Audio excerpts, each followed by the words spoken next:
La Ciudad de México, habitada actualmente por 23 millones de personas, ha sido edificada sobre el lecho de 5 antiguos lagos ubicados en la parte baja de una cuenca hidrológica. Sin embargo, el tiempo ha borrado la memoria histórica de su pasado lacustre.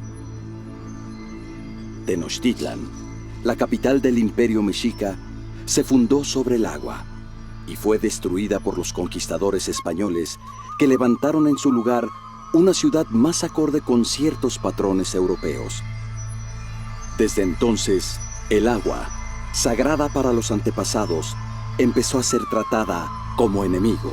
Así, a lo largo de 400 años, desaparecieron 1.100 kilómetros cuadrados de agua de la Cuenca de México, donde ha ocurrido una de las transformaciones ecológicas más radicales del planeta.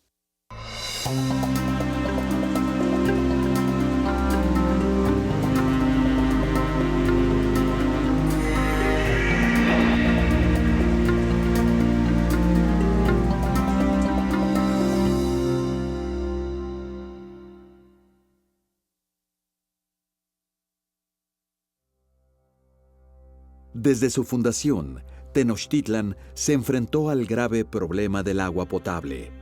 Los habitantes de la ciudad sagrada, construida en un islote sobre las aguas salobres del lago de Texcoco, tuvieron que recurrir a fuentes de abastecimiento de los pueblos ribereños. Al llegar allí, lo primero que tienen que hacer, claro, es dominar al lago mismo. Es decir, tienen que empezar a crear su ciudad en medio de ese lago, tienen que empezar a ganarle espacio al lago a través de crear estas famosas chinampas, tienen además que abastecerse de agua potable y entonces vemos cómo se crea aquel famoso albarradón que va a separar las aguas salobres de las aguas más puras.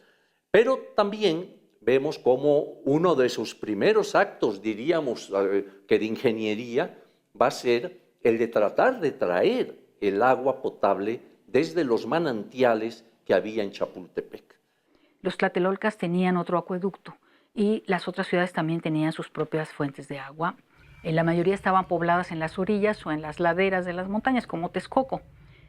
En Texcoco hay probablemente, y no hay que olvidar, porque en Texcoco estaba, diríamos, el foco o el centro de los ingenieros. O sea, Nezahualcóyotl mismo, que lo conocemos porque fue un gran poeta, en realidad fue un gran ingeniero.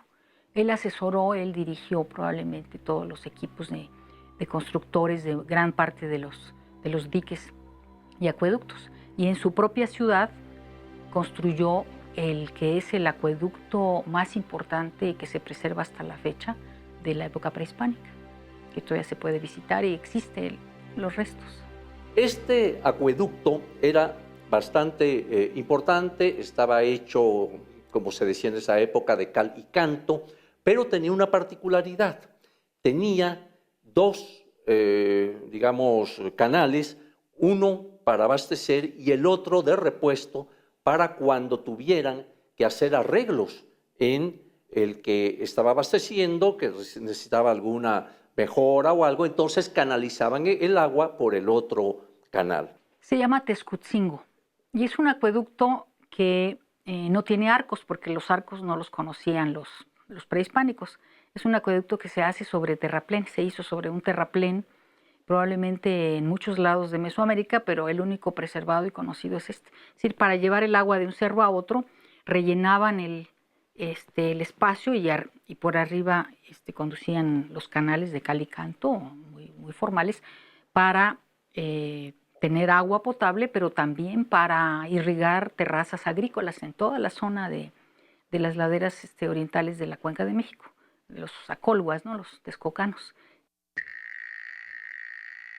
Cuando el agua de los manantiales de Chapultepec no fue suficiente para abastecer a la ciudad, Ahuizotl, el padre de Cuauhtémoc, construyó otro acueducto desde las riberas de Coyoacán y Churubusco. Otro aspecto interesante es que el principal medio de comunicación al interior de las ciudades de Tenochtitlan y Tlatelolco era el de la canoa.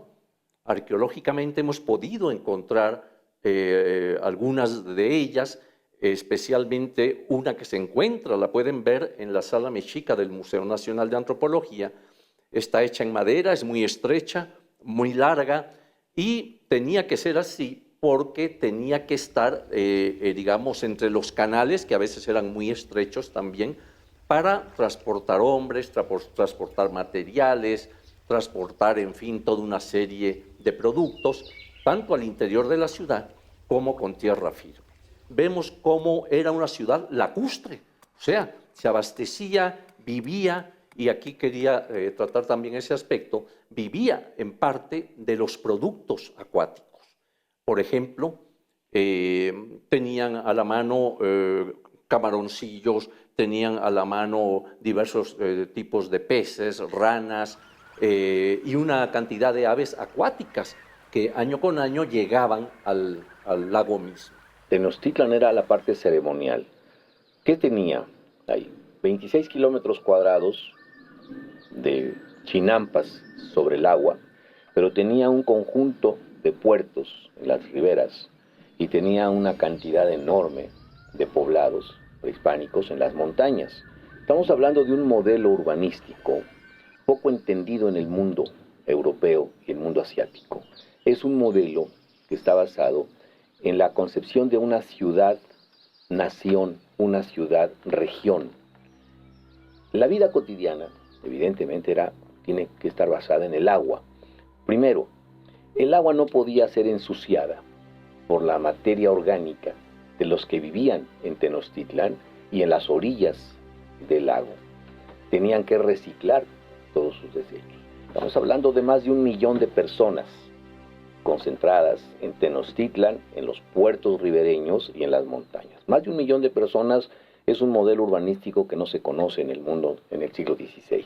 Con la conquista todo ese sistema obviamente se desaparece porque los españoles que vienen de sociedades donde las ciudades son secas, para decirlo de alguna forma, ¿no? Entonces procede a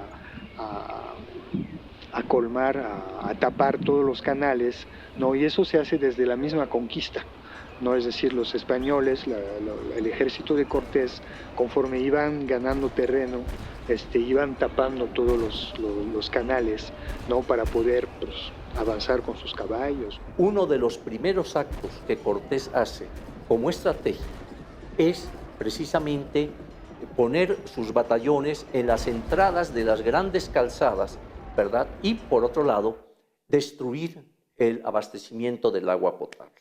Es decir, aquello que mantenía a Tenochtitlan para, pues, satisfacer, digamos, sus alimentos, para satisfacer la necesidad del agua potable, etcétera, con esta estrategia, es cortado totalmente por las huestes de Hernán Cortés y los enemigos de Tenochtitlan, indígenas, que también se contaban por miles, y eran sus enemigos porque habían sido conquistados por ellos y estaban sujetos a un tributo que tenían que pagar periódicamente a la metrópoli. Entonces, pues, esto trajo aparejado el odio, ¿verdad?, de estos grupos indígenas en contra del mexica por aquel sometimiento. Entonces, Cortés se ingenia para poder entonces cortar el abastecimiento de agua, para poder cortar también el abastecimiento digamos, a través del lago mismo, de productos y de alimentos. Es decir, es otra dinámica, ¿no?, que se establece, y a partir de la colonia ya se empieza a secar toda la parte, no solamente del centro histórico, pero sino en los alrededores, ¿no? Lo que explica en parte las inundaciones que tenemos todavía hasta la fecha. Después de la conquista y una vez instalado el gobierno de la Nueva España, el virrey don Antonio de Mendoza y Pacheco mandó construir un acueducto desde el pueblo de Acazóchitl, llamado de Santa Fe, por el obispo Vasco de Quiroga. Este acueducto captaba el agua del desierto de los Leones, llegaba a Chapultepec y durante la época virreinal fue reconstruido varias veces.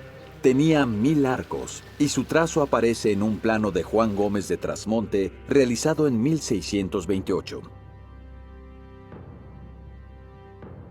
En los alrededores de la ciudad, el acueducto conocido como Los Arcos del Sitio Surtía el líquido desde el río del Oro hasta la hacienda de Jalpa. La obra estuvo a cargo del padre Santiago Castaño, del convento de Tepotzotlán, pero no se concluyó debido a la expulsión de los jesuitas en 1767. Finalmente fue terminado a mediados del siglo XIX por don Manuel Romero de Terreros. Es el acueducto colonial más alto de América Latina. En la parte más profunda de la barranca, sus 4 niveles de arcos alcanzan una altura de 61 metros y su longitud es de 425.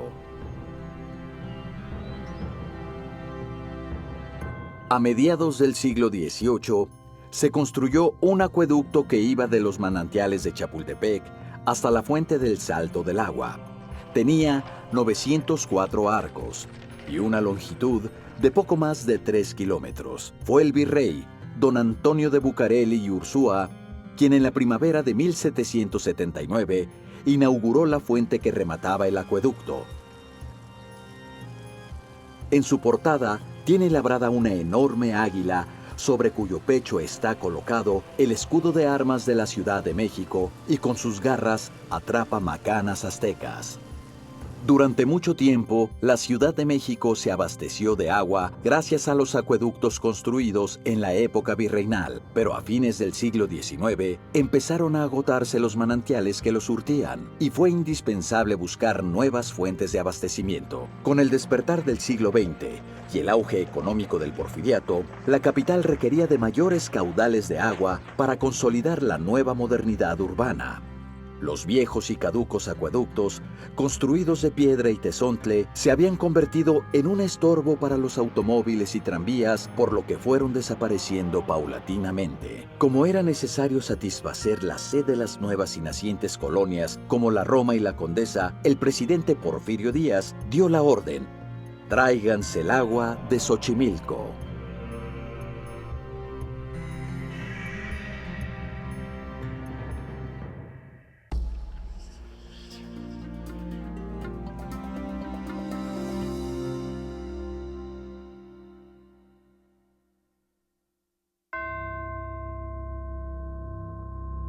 A partir de 1902, se realizaron estudios para ubicar los manantiales y mantos acuíferos de Xochimilco que podían abastecer de agua a la ciudad. Poco después, bajo la dirección del ingeniero Manuel Marroquín y Rivera, comenzó la construcción de un moderno acueducto que el presidente Porfirio Díaz inauguró en 1909.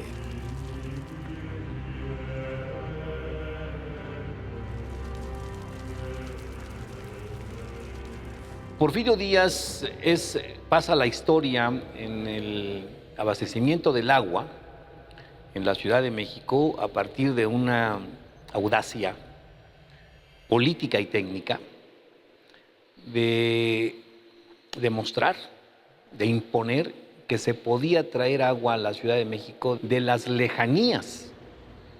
Dice, la Ciudad de México ya no puede seguir abasteciéndose de los manantiales cercanos. Es la primera vez que hace, técnicamente hablando, que introduce agua a un ducto de concreto, a un acueducto de concreto. Antes era acueducto, después se hace ducto, cuando no son los acueductos que vemos por ahí en Querétaro, en Morelia, etc. Es la audacia técnica que se hace, obviamente no lo hace Porfirio, lo hacen los técnicos de él, al servicio de él, de traer agua de 32 kilómetros desde un pueblito muy alejado que se llama San Luis Tlaxialtemalco, que existe todavía en la actualidad. El agua llegaba a la Casa de las Bombas en la colonia Condesa, de donde se subía a 4 enormes tanques de almacenamiento construidos en la parte alta de Chapultepec.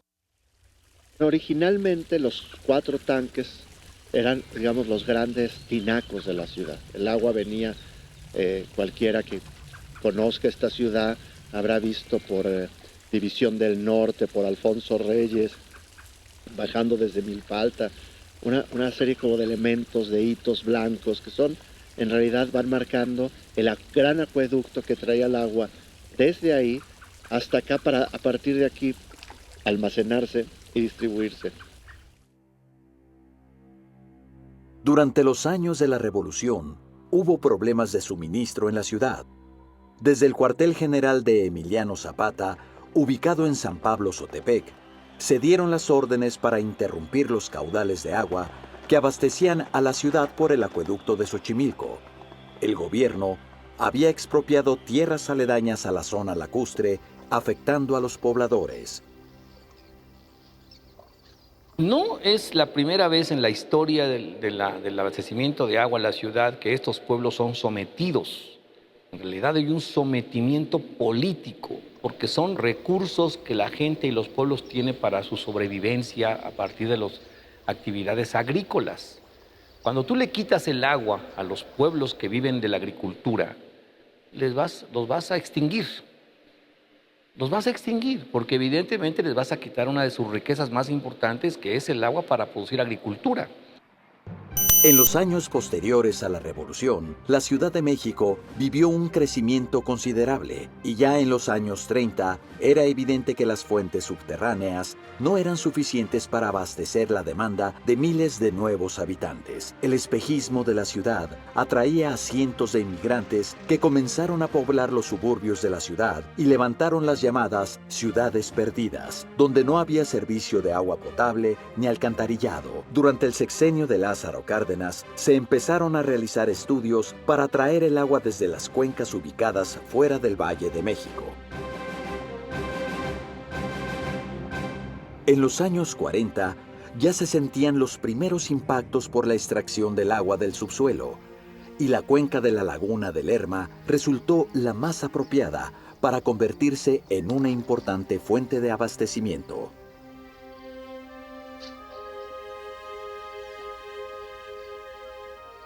Y entonces se dice traigamos agua de la cuenca del Lerma. La cuenca del Lerma es una de las cuencas de agua más ricas del planeta. Es una cuenca muy grande que incorpora el lago de Chapala. Hasta allá llega el río Lerma. Estamos hablando de que pasando Santa Fe, antes de llegar a Toluca, todos los alrededores de Toluca, hay una cantidad de agua enorme producto de los excesos, de las demasías que tiene el agua que se produce con la lluvia y con el volcán que se llama el Nevado de Toluca. Ahí está Lerma, el Alto Lerma. Todo ese es el Alto Lerma. Hay un río que se llama Lerma. Y entonces, como había mucha agua, dijeron, pues, tomémosla de ahí. En 1942, durante la presidencia de Manuel Ávila Camacho, comenzó la construcción del sistema Lerma. El Lerma fue el primer sistema creado en la década de los 50 y lo que voy a decir es muy serio y a la vez triste, ¿no? En realidad, tanto Lerma como Cutzamala fueron diseñados para dejar de extraer agua del acuífero. Ese fue, digamos, conceptualmente lo que motivó estas grandes decisiones. Es decir, teníamos un problema de hundimientos, lo dijo Nabor Carrillo en 1954. Generó un decreto presidencial entonces para evitar sobreextracción de agua y detonaron Lerma. Como consecuencia de esos estudios y de esas decisiones políticas, se dijo vamos a traer agua de Lerma. ¿Pero qué sucedió? Se hizo el proyecto de Lerma, costosísimo, y no se redujo la extracción de agua del acuífero y la ciudad siguió creciendo. Entonces, se decide traer agua de Lerma diciendo que hay que hacer un trasvase de cuenca. El concepto trasvase de cuenca es muy discutido en la actualidad, ya con visiones un poco más pensadas, más profundas, porque dice, no es conveniente traerse recursos de una cuenca a otra, porque estás alterando los recursos de esa cuenca y entonces alteras el desarrollo de la urbanización o los pueblos que están habitando esas cuencas. Los recursos de las cuencas deben ser para sus propias urbanizaciones. Porque si tú le quitas los recursos de esas urbanizaciones, son recursos hídricos, estás alterando su desarrollo, no importa que sean para la agricultura. Se hace esta gran obra hidráulica que es verdaderamente una proeza de la ingeniería mexicana de aquel entonces. Este nuevo sistema, que es el que trae agua desde la cuenca del Lerma, abasteció durante muchos años un porcentaje muy importante del agua de la ciudad hasta el día de hoy. Hoy el 30% del agua que consume la ciudad pasa por este sistema. Lo que llama mucho la atención de este espacio en el que nos encontramos es una idea verdaderamente progresista, de vanguardia de aquellos años, que consistía en pensar que la obra de ingeniería, la obra funcional de utilidad pública, tenía que tener un contenido pedagógico también. Y se empiezan a traer por un acueducto, otra vez acueducto, que era en realidad un ducto de 62 kilómetros, pero tienen que atravesar la cuenca. O sea, la cuenca está hecha de montañas, de roca, los límites de la cuenca. Y por ahí, por la Sierra de las Cruces, se atraviesa la montaña, 62 kilómetros de largo, para traerse agua hasta aquí, hasta Chapultepec. Además de algunos ductos, el sistema Lerma aprovechó los tanques de almacenamiento inaugurados por Porfirio Díaz en 1909. Que son los 4 grandes depósitos de agua que tenemos aquí en los alrededores, que son identificables por un pináculo, una construcción porfiriana, como un gorrito. Cada gorrito que tiene ese tinaco identifica que abajo de ahí hay agua para la Ciudad de México, y esa dimensión es lo que tiene un campo de fútbol. Tiene 100 metros de diámetro cada tinaco por 10 metros de profundidad. El edificio que alberga el Cárcamo fue diseñado por el arquitecto Ricardo Rivas, y en el túnel y el receptáculo final, Diego Rivera pintó el mural El agua, origen de la vida en la tierra.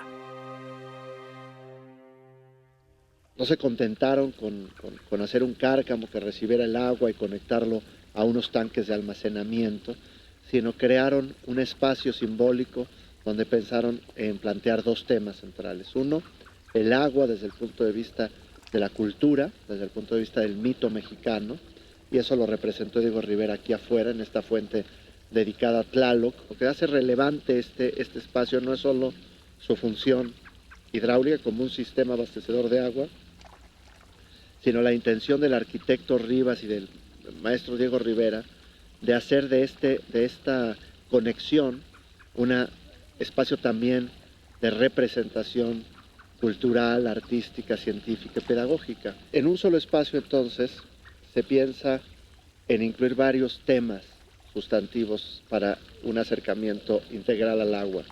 El tema de la cultura, el tema del mito de Tlaloc, que se desarrolla en la fuente que está a mis espaldas, donde se integra un discurso acerca de la fundación de Tenochtitlan. La fuente es al mismo tiempo una especie de islote en un lago, es una metáfora de la propia Tenochtitlan, de la ciudad sobre el lago.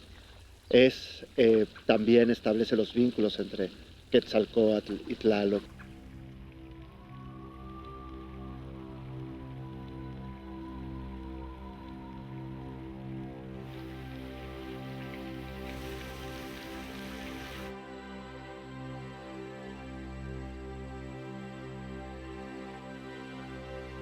Y por el otro lado, dentro del Cárcamo, Diego Rivera desarrolla la idea de un proyecto único en la historia del muralismo, que es un mural subacuático, un mural sumergido en el agua, de manera que el receptáculo primero para recibir el agua del Lerma fuera un mural que narrara la evolución de la vida en el planeta a partir del agua.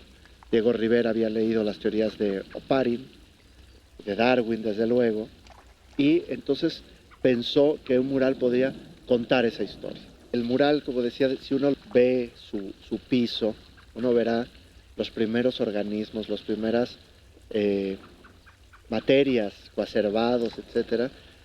Es posible estudiar cómo se van creando los primeros organismos pluricelulares, hasta de pronto pasar a los organismos marinos, a los organismos anfibios, hasta el ser humano y la cultura.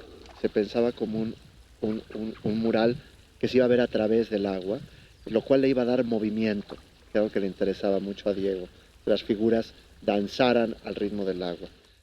En septiembre de 1951, gracias a la fuerza de la gravedad, llegaron por primera vez a la Ciudad de México las aguas de la región de Lerma, cuyas lagunas se encuentran 300 metros más arriba del nivel de la metrópoli.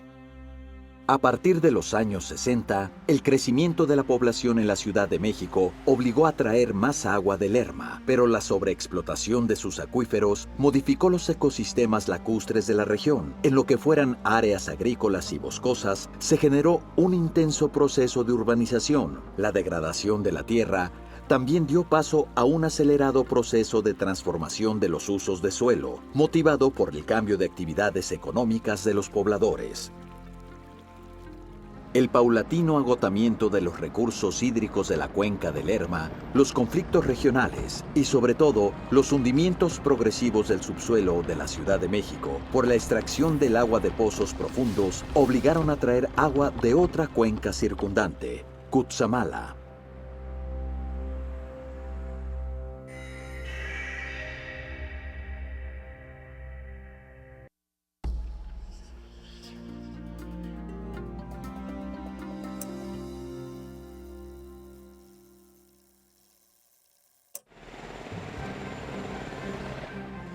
La obra del sistema Cutzamala comenzó en 1978.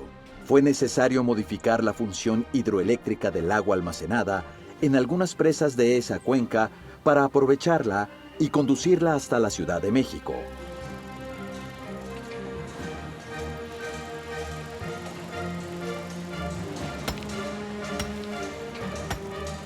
En la primera etapa, se captó el agua de la presa Villa Victoria y se construyó la planta potabilizadora Los Berros. La segunda etapa, concluida en 1988, ocupó el agua de la presa Valle de Bravo, que se había construido en 1947 como parte del sistema hidroeléctrico Miguel Alemán. Es la presa más importante del sistema Cutzamala, ya que su volumen de almacenamiento es de alrededor de 394 millones de metros cúbicos de agua. El agua artificial de Valle de Bravo está a una altura de 1.800 metros sobre el nivel del mar y desde hace más de 50 años es un destino muy apreciado por turistas nacionales y extranjeros. En la tercera etapa del sistema Cutzamala se incluyó el agua de la presa Colorines, la más baja respecto a la Ciudad de México, la cual recibe aportes de las presas Tuxpan, del Bosque, Ixtapan del Oro y Tilostoc. Actualmente el sistema Cutzamala está conformado por 7 presas: Tuxpan, El Bosque, Ixtapan del Oro, Chilesdo, Villa Victoria, Colorines y Valle de Bravo. 6 macroplantas de bombeo, 72.5 kilómetros de canales abiertos, 218 kilómetros de acueductos y la planta potabilizadora Los Berros con una capacidad de 19 metros cúbicos por segundo. El agua que llega de la presa Colorines es elevada 1.100 metros, distancia que equivale a 7 veces la altura de la Torre Latinoamericana.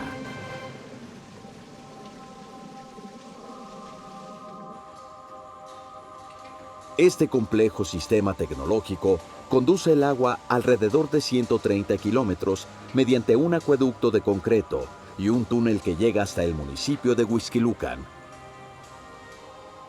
Según la temporada, aporta a la Ciudad de México entre 14 y 19 metros cúbicos por segundo, lo que representa el 30% del abastecimiento de la zona metropolitana. Cutzamala es un agua de gran calidad porque es un agua primero de escurrimientos limpios, porque vienen de cuencas bastante sanas en la zona de Ciudad Hidalgo, en Michoacán, el río Tuxpan y la cuenca misma de Valle de Bravo y Villa Victoria. Son realmente zonas bastante, afortunadamente todavía en muy buen estado, ¿no? Se potabiliza, básicamente se le quitan sólidos. Se evita que haya algún patógeno mediante una cloración. Y el agua bombeada desde Cutzamala y que te llega a tu casa es de muy buena calidad. El problema más bien se da ya en la ciudad. Las redes de distribución, algunas no están en buen estado. Y luego, lamentablemente, el sistema de almacenamientos que todavía tenemos en la ciudad de tinacos, pues se nos olvida que el tinaco hay que limpiarlo, hay que lavarlo. Un tinaco se debe lavar cada 2 meses. Y yo te aseguro que hay personas que nos están escuchando que no se acuerdan que hay un tinaco arriba de su casa, ¿no?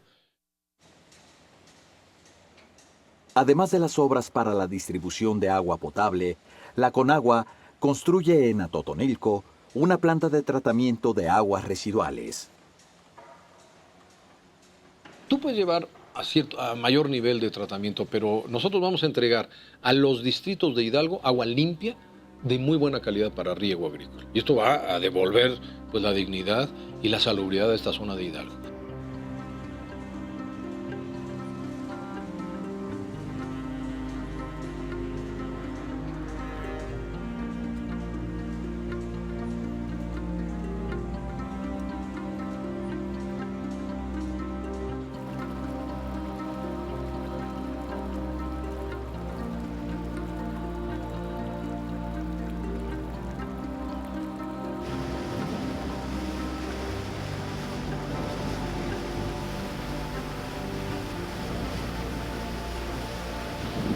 El agua llega a través del túnel emisor central, posteriormente llegará a través del túnel emisor oriente. La idea es subirla a un proceso de tratamiento biológico por una parte y un proceso químico. El agua ya tratada se descargará al canal Salto Tlámaco, que es el que sirve para abastecer la zona de riego del Valle del Mezquital de aproximadamente unas 75,000 hectáreas, o sea que tiene contacto directo con agua negra. Estamos hablando del orden de 700,000 habitantes, los cuales se ven afectados tanto directa como indirectamente por el contacto con el agua y sobre todo la contaminación y enfermedades que van provocadas por la misma, ¿no? Entonces la idea con esta planta es evitar o reducir al máximo ese tipo de enfermedades, ya que el agua va a ser tratada y se va a disponer para riego y para mejorar las lagunas o los presas que actualmente están contaminadas, ¿no? Luego tenemos obras muy fuertes, por ejemplo, todo el reforzamiento del sistema Cutzamala ha representado inversiones de más de 5,000 millones de pesos. El túnel Río de la Compañía, otro túnel profundo que construimos en el Río de los Remedios y 3 grandes sistemas de bombeo gigantescos también que se construyen actualmente. En total representa una inversión de 54,000 millones de pesos. El gobierno del Distrito Federal, a través del sistema de aguas de la Ciudad de México, es responsable de distribuir el agua que recibe del sistema Cutzamala en las 16 delegaciones, pero no se ocupa solo del abastecimiento.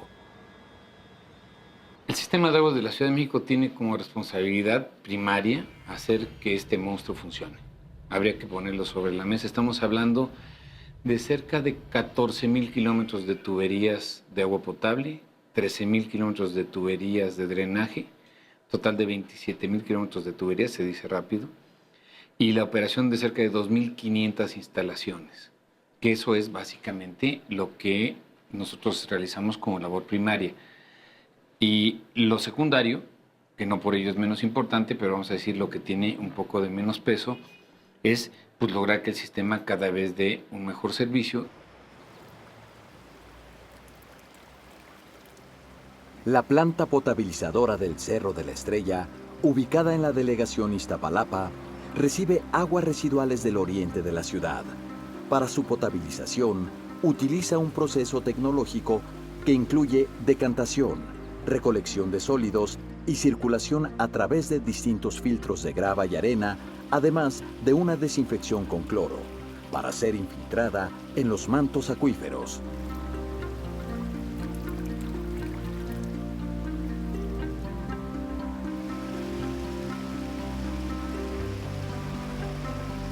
Además de las obras que se han realizado para abastecer de agua potable a los habitantes de la zona metropolitana, la construcción del túnel emisor oriente, TEO, funcionará conjuntamente con el drenaje profundo para controlar las inundaciones que se repiten cada temporada de lluvias. Las inundaciones en la ciudad y la zona metropolitana se originan, en la mayoría de los casos, porque gran parte del agua de lluvia se canaliza a los drenajes. Muchos habitantes se preguntan por qué no se aprovecha y reutiliza esta agua de lluvia como una alternativa para el abastecimiento. La respuesta es muy sencilla, porque estaríamos hablando de un proyecto que costaría de unos 80,000 millones de pesos el poder tener un sistema de drenaje complementario al actual que fuera exclusivamente pluvial y que además de captar el agua de lluvia, envíe el agua a una zona para poderla tener almacenada para su posterior aprovechamiento. Desde el punto de vista técnico, la captación de agua de lluvia no representa un problema, pero sí lo representa desde el punto de vista financiero. La cantidad de agua que cae a la Cuenca de México alcanzaría perfectamente para abastecer de agua a la ciudad si supiéramos canalizarla, si supiéramos almacenarla, si supiéramos volver a meterla al acuífero de la cuenca. Es casi un delirio, una especie de demencia hacer esfuerzos para quitar el agua de lluvia. Es decir, cuando llueve, el agua de lluvia que viene perfectamente limpia del cielo, la mezclamos con el agua del drenaje y la mandamos por el sistema de drenaje profundo hacia afuera de la Cuenca de México. Agarramos agua de perfecta calidad y la eliminamos como si fuera basura. Y después, el resto del año, que son los 8 largos meses de estiaje que tiene la Cuenca de México, estamos sufriendo por falta de agua y tratando de sacarla del acuífero del valle, que ya está extremadamente sobreexplotado y que ya no da. A nivel doméstico representa una alternativa cara y muy pequeña, porque toma en cuenta el consumo de una familia que puede ser de 1.500 a 5.000 litros diarios. Y entonces tú tendrías que tener cisternas muy grandes y finalmente el agua no la puedes tener en cisterna mucho tiempo, ¿no? Entonces, lo que la Conagua promueve, ¿cuál es tu mejor depósito de agua? El acuífero. ¿Y cuál es la mejor fuente de reabastecimiento del acuífero? La permeabilidad. Entonces, hay que proteger nuestros bosques, nuestras áreas permeables, áreas de reserva territorial que día a día se están invadiendo.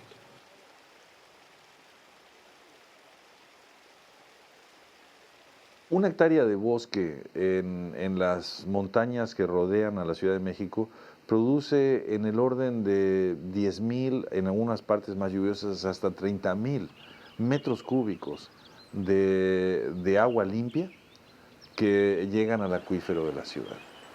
El mexicano promedio consume 300 litros por día, que es 100 metros cúbicos por año. Entonces no es necesario ser un genio para darse cuenta que cada hectárea de bosque en la periferia de la ciudad abastece en promedio las necesidades de agua de unas 200 personas. Y si multiplicamos eso por miles y miles de hectáreas de bosque que todavía quedan alrededor de la Ciudad de México, el valor de esos bosques es inmenso, es fundamental. Una de las acciones que se llevan a cabo es la recarga inducida de los mantos acuíferos sin utilizar infraestructuras complejas y costosas. Una vez almacenada el agua en el subsuelo, se extrae a través de pozos para su posterior distribución.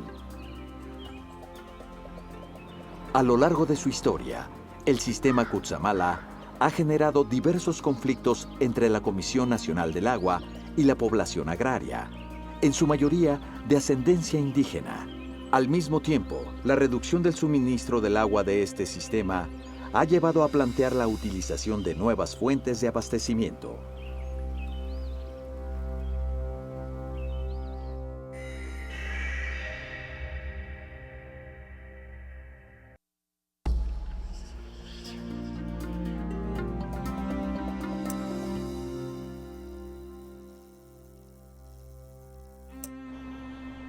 En los últimos años, la zona metropolitana de la Ciudad de México se transformó en una megalópolis que cada día necesita satisfacer una creciente demanda de agua doméstica, urbana e industrial. Primero, debemos tener conciencia de que estamos hablando de una de las grandes megaurbes del mundo, pero que está a 2.200 metros sobre el nivel del mar.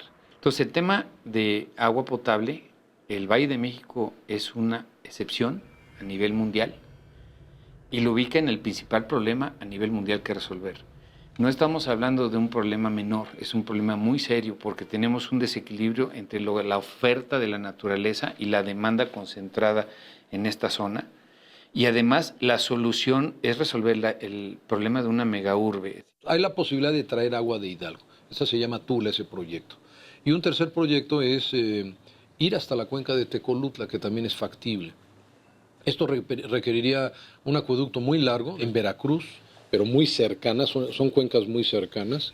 Un acueducto de aproximadamente 140 kilómetros de longitud, Un sistema de bombeo también muy importante, pero podemos traer agua desde allá. Claro, esa agua va a ser sumamente costosa y entonces aquí vienen los problemas de pago de tarifa y todo ello. Pero sí se puede. Considerado como una ampliación del sistema Cutzamala, el proyecto Temazcaltepec incluiría la construcción de la presa El Tule para conducir agua del río del mismo nombre hasta la presa de Valle de Bravo y la planta potabilizadora Los Berros y aumentar 5 metros cúbicos el caudal que llega a la zona metropolitana. Este proyecto ha enfrentado la oposición de los habitantes de la región. El problema social es que tú trasladas agua de cuencas externas cuyos usuarios pelean lógicamente esos volúmenes, ¿no? Sin embargo, el proyecto se puede hacer sin tener ninguna afectación a los usuarios agrícolas y público urbano de la región del Estado de México de Temazcaltepec. O sea, se puede salvar, pero tiene problemas, ¿no? Las obras de infraestructura construidas en las cuencas externas de Lerma y Cutzamala abastecen una tercera parte del agua de la Ciudad de México y la zona metropolitana. El 72% restante se extrae del subsuelo. Hoy se está extrayendo a 400 metros. Ese es el grave problema, que el acuífero está sobreexplotado. Estamos extrayendo más agua de la que tiene capacidad de recarga el acuífero y entonces nos estamos agotando el acuífero. Esa es la razón por la que el nivel dinámico que se llama del acuífero cada vez está más abajo.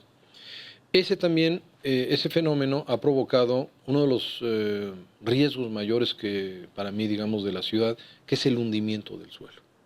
Como el principal tipo de suelo del Valle de México son arcillas, y la arcilla siempre está asociada al agua, cuando pierde lo que se llama la liga hidráulica, la arcilla, se compacta la arcilla y entonces es lo que produce los hundimientos. Se nota más en aquellas zonas donde fue el lago, en donde ahí hay más pozos y donde hay construcciones más pesadas en general, sin decir esto que por ejemplo, tú puedes tener construcciones más pesadas, las tenemos en el centro histórico. Ahí hay hundimientos importantes, sobre todo alrededor de la Alameda. Ahí tenemos hundimientos importantes que son preocupantes por el hundimiento. Alrededor del Monumento a la Independencia, al Monumento a la Revolución, alrededor de lo que es la Colonia Roma, la Plaza de las Cibeles, ahí tenemos hundimientos entre un 4 o 6 centímetros al año. Al mismo tiempo, la historia comprueba que ahí donde se lleva el agua, se finca la urbanización. Al prohibirse la construcción de fraccionamientos en el Distrito Federal, los inversionistas inmobiliarios se desplazaron al Estado de México. A partir del año 2000, en los municipios de Ixtapaluca, Texcoco, Ecatepec, Huehuetoca, Coajimalpa y muchos otros, se han edificado enormes urbanizaciones que requieren de abastecimiento de agua potable y sistemas de desalojo de aguas residuales. Nosotros estamos analizando como la función de la Comisión Nacional del Agua es garantizar el abastecimiento en el muy largo plazo. Lo primero que tenemos que hacer es ser más eficientes. Es decir, tenemos que mejorar la operación de los sistemas de distribución tanto municipal como del Distrito Federal. ¿Por qué? Porque en el Valle de México se pierde hasta el 40% del agua entubada en la red primaria y secundaria. Por obsolescencia de la red, por falta de mantenimiento, por antigüedad. Las fugas deberían andar aproximadamente entre un 15 y un 20% de las fugas efectivas. Ahora, ¿las fugas efectivas en qué consisten? Obviamente estamos hablando de millones de conexiones que hay en 14,000 kilómetros de tuberías y entonces hablaríamos de miles de pequeñas fuguitas que inclusive son muy difíciles de detectar porque el ambiente las absorbe. Es decir, es una goterita que está abajo de una banqueta, que la tapa la banqueta, etcétera, etcétera. Entonces se vuelve muy complicado, se necesitaría rehabilitar ya muy buena parte de la red completa para poder atacar y eliminar ese porcentaje de fugas que estoy comentando.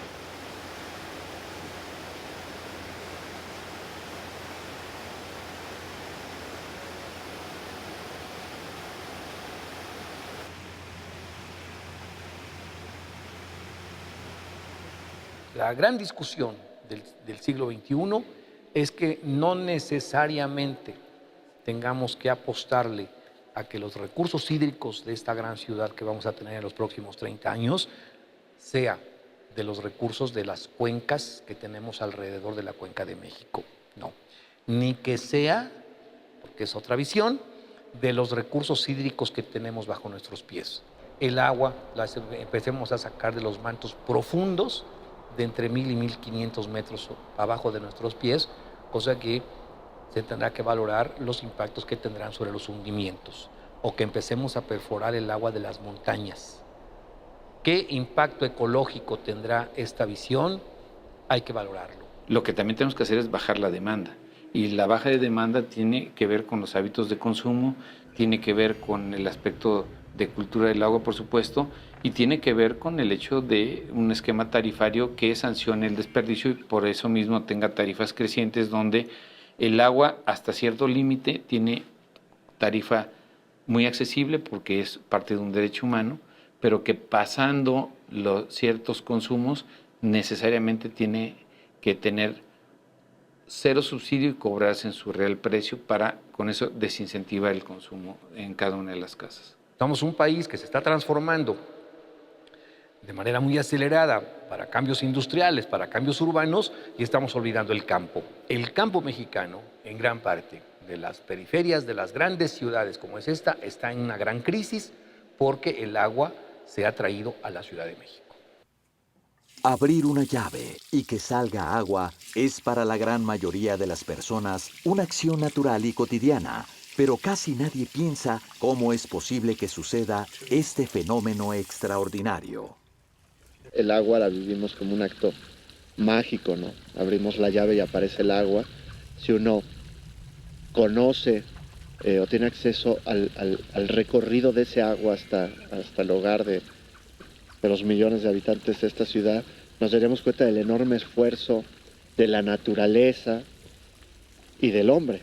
En la medida que esta obra de Diego Rivera nos sirve justamente para volver a nombrar el tema del agua. O sea, finalmente es una obra que aunque tenga más de medio siglo de antigüedad, tiene una enorme efectividad pedagógica, la sigue teniendo. Como el agua que usamos y que nos es indispensable para vivir está aquí gracias también al trabajo humano, ¿no? Se debe al trabajo humano que es posible usarla y el enorme esfuerzo de energía, de inteligencia y de conocimiento que hace falta para que el agua esté entre nosotros y haga posible la ciudad.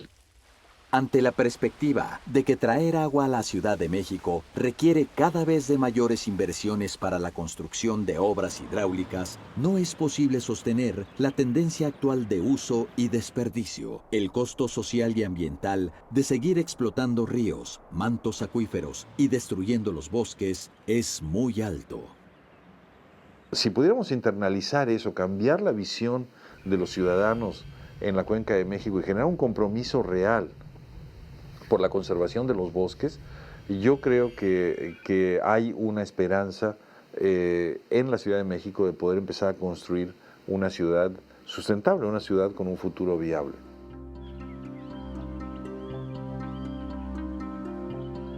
Es ahora el momento de hacer una profunda reflexión para tratar de reconciliarnos y reconstruir nuestra relación con el agua.